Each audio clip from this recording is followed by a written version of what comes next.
Yeah. Check this out real quick. Have a look at that. You did that so hard. Well, you made me use my real strength, and I never use my real strength with you. That's out. That stinks. Basically, we're doing things that you just seen off the mat. I'm doing this with Tad Cravens, the 2020. 20. You're 21 or it's a 20? I'm 24, 2021. 2021 Nogi Pants female lightweight champion.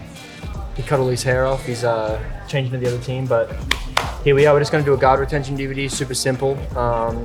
Basically, the first thing I think about is I think about my lines of defense. You know, I break it down similar to how I was taught wrestling. You know, your hands are first, and it's your head, and then it's your shoulders and your hips. So when I'm thinking about my guard retention, the guy's up on his feet, and I think like, look, okay, while I'm on bottom, the first thing I'm gonna do, right, as I'm here is try to get my attachments, okay? When we think about guard retention, what that means is that we're in like a bad spot. So we're basically on the back step. So it means that I'm trying to chase Tad, and I'm trying to beat his attachments and beat his grips that he's already got and try to make up for like lost time. You know, I'm in a bad spot basically. So I'm trying to work my momentum back and get my direction so that I can either submit the guy, sweep the guy, and not be on the back foot. So the first thing we're gonna do is just think about it from the seated position. There's 3 positions we can do it from. There's the seated position, there's something like this, you know, where people are on their side, or there's the back, or my feet are up in the air. So there's a couple spots, right? So my first thing when I'm sitting like this, if I let Tad, like a bloody idiot, if I let Tad grab my pants and I let him, don't grab inside the hole, that's a decoration. Andrew ripped them earlier with his butthole. So if he grabs the pants, right, and he's already beating me, so he's already cutting the corner right there. So this means that I've made a mistake, right? So simply what I'm gonna do, as he grabs my pants and I already realize that I've lost the initial grip exchange, I'm gonna frame with my hands here, and I'm gonna try to follow Tad as he circles around with my hands here and bring my knees to my chest. So as I bring my knees to my chest, it's important that I don't let, like, a general concept is I don't want to let my knees separate from my hips, because that means that he can go into that little crevice and I'm buggered unless I can oil check him. But he's gonna, I'm buggered. It means I'm screwed, stuffed. So when I'm here, my knees are to my chest really tight and I'm framing with my hands. And now I'm gonna make a decision. So if Tad keeps coming forward, he can't, right? My hands are in the way. So what he's gonna have to do is go back, and while he's doing this, my feet are gonna circle back in and I'm gonna get my grip attachment. Okay, whether that's spider guard, whether it's I'm breaking the grip and going to lasso, super simple, keeping my knees to my chest and framing with my arms, right? When I lose my initial grip attachment. So next, I'm not trying to go complicated, guys. There's obviously a bunch of stuff we can go into.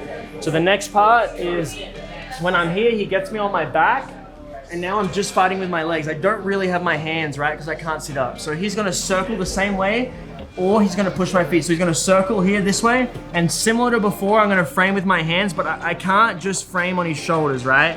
It's important that I follow with his legs as well, and I actually have to kick my leg up and over, because right now my hands aren't enough. If I just frame with my hands and he shimmies his shoulders down, and I'm passed, right? So what I have to do is, as he's passing, I have to kick out and around and put my foot on his shoulder, right? Or his hip, depending on which is closer. So my leg goes out here and around, because his arm's only a certain amount of length, right? I'm gonna get it out and around here, and I kick.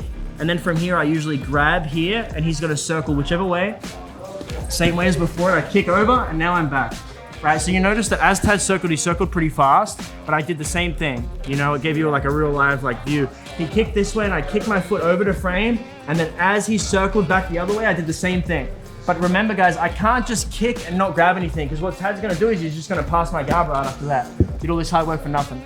So he's gonna circle this way, I kick my leg over here, I frame, kick, and I grip. So now I think, where do I wanna go? My foot's on the shoulder, I'm gonna square my hips up, lasso, sleeve collar, double ear grab, whatever you want. I didn't hear that one, what was it? Double ear grab, monkey, right? And then we think about it before, so now the guy gets me on my back and he grabs my pant legs and he gets all the way past, right? He gets all the way to here and he gets me on my side, right? So I can't kick my leg over here and I can't really push with my hand. So what I'm gonna do is I'm gonna try to sit up here and I can do the, what's this called, Tad? Switch. A switch, right? So as he's circling around, I've realized that my legs have gone too far past.